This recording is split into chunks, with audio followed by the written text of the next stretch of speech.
আসসালামু আলাইকুম। আলহামদুলিল্লাহ, আমাদের টিটিসিতে 2 মাসের কোর্স শেষ হলো।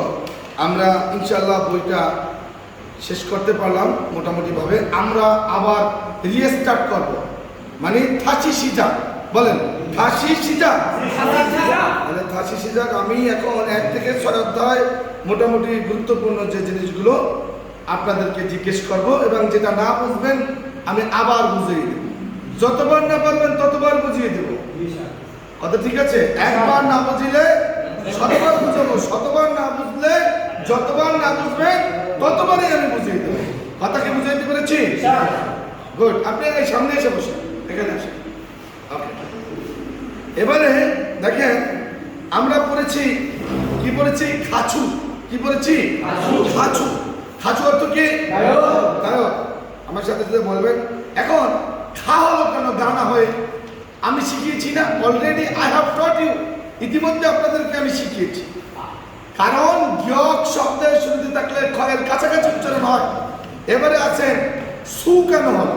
সু না হয় কারণ শিউতের সাথে আ কি বলেন? আমি বললে কেমনি হবে? এটা তো পড়াইছি, আপনারা বলবেন, আমি না পারলে বুঝিয়ে দেব। শিউতের সাথে কি কি থাকলে ছয়ের উচ্চারণ হবে? শিউতের সাথে আ, তারপরে কি অ, তারপরে কি ও, উ। ভুলে গেলে তো হবে না, ওই বলতে তো ভালো পারেন না। শিউতের সাথে আ, অ, ও, উ, এই 4টা যদি থাকে তাহলে ছয়ের উচ্চারণ হবে। ছয়ের পরে যে স, তাহলে এই জন্য খাঁচু হয়েছে। খাঁচু অর্থ কি? আগে নেমো, থারি, এই আবার থারি কেন হলো? দাড়ি না হয়, থারি হয়েছে। আমরা কি শিখেছি?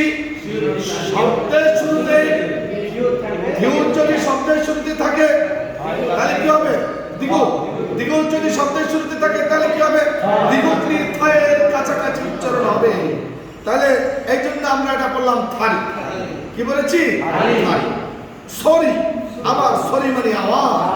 আর থারি আরেকটা অর্থ আছে, থারি মানে ব্রিজ। এই যে চাঁপাইনবাবগঞ্জে যে মহানন্দা নদীর উপরে একটি ব্রিজ আছে না, মহানন্দা গান হয়ে থারিহানা ইশ্বয়। মহানন্দা নদীর উপরে একটি আছে, ব্রিজ আছে। হ্যাঁ, দেয়ার ইজ আ ব্রিজ। কি? ওয়ান। ওয়ান মানে কি? উপরে। কার উপরে? ওয়ান। কার উপরে? মহানন্দার উপরে। মহানন্দার উপরে। যাই হোক, তাহলে এই যে থারি মানে কি? পা বা ব্রিজ। ছড়ি অর্থ কি? আওয়াজ। Sorry, I am sorry. এইটা মনে রাখলি হইবে যে সরি। সরি মানে আওয়াজ। এই সরিতে সরি হয় না, কারণ শিওতের সাথে কি আছে? ও আছে। আবারও বলছি, শিওতের সাথে যদি আ, অ, ও, উ, এই 4টি দেখি, যেখানেই দেখি, যদি 2 স্বরবর্ণের মাঝে দেখি তাহলেও, যদি শব্দের শুরুতে দেখি তাহলেও কি হবে? ছয়ের উচ্চারণ হবে। আবার বাচ্চিম যদি হয় তাহলে বাচ্চিমের উচ্চারণ তো হবে। আচ্ছা, এবারে মোজা। মোজা মানে টুপি। আবজি। আবজি মানে কি?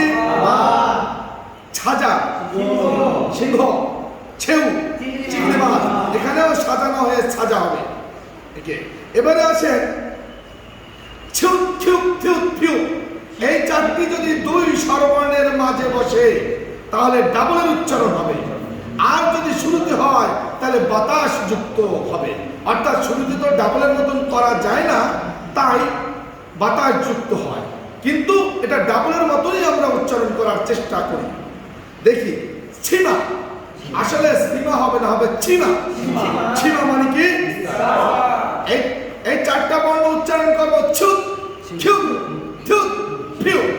আর হিউত হইল দুর্বল স্বরবর্ণ। সরি, হিউত হচ্ছে সব থেকে কোরিয়ান ভাষায় ব্যঞ্জন বর্ণের মধ্যে দুর্বল ব্যঞ্জন বর্ণ।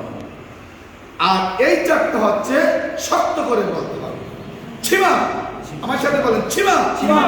ছিমা মানে কি? স্কার। ফদ। ফদ মানে আঙ্গুর। আমার সাথে সাথে বলবেন, ফদ। আঙ্গুর। কফি মানে কি কফি, হ্যাঁ। তারপরে খিঠা, খিঠা মানে কি এই যে খিঠা মানে শব্দের শুরুতে হয়েছে তাই ক্ষয়ের কাছাকাছি গিয়ে আর থা ডবল হয়েছে কারণ দুই কি দুই স্বরবর্ণের মাঝে পড়েছে।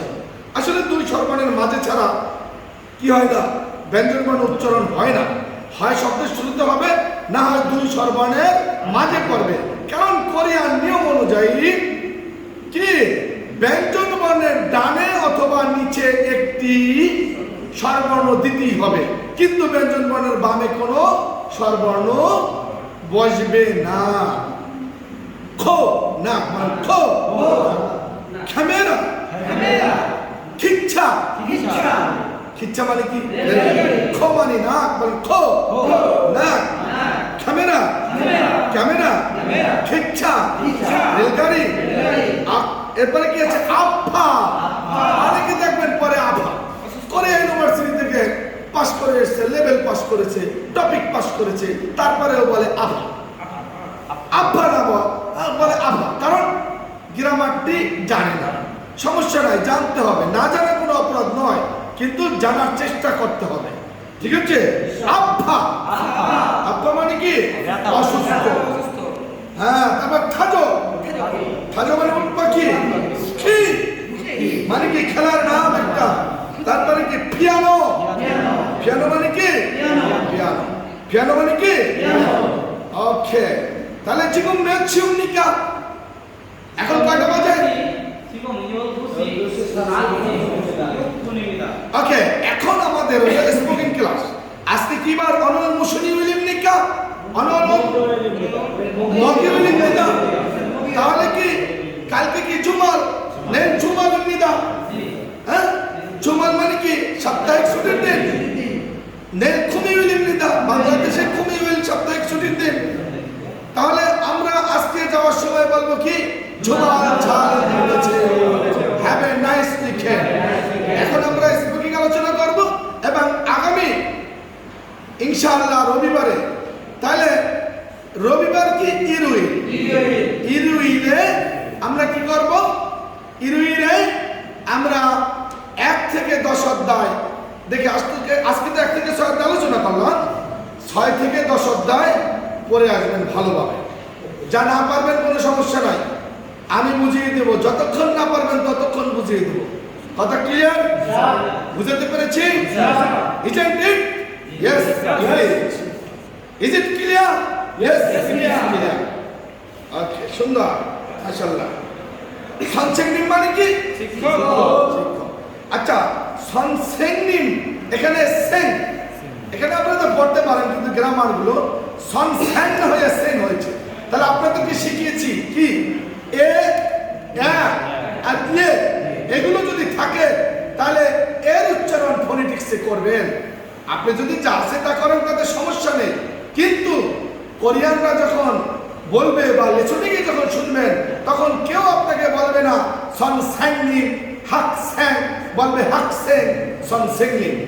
ওকে, আমি হইলাম সনসেংনি আর আপনারা হলেন হাক সেং। ধন্যবাদ সবাইকে। আসসালামু আলাইকুম ওয়া রাহমাতুল্লাহ।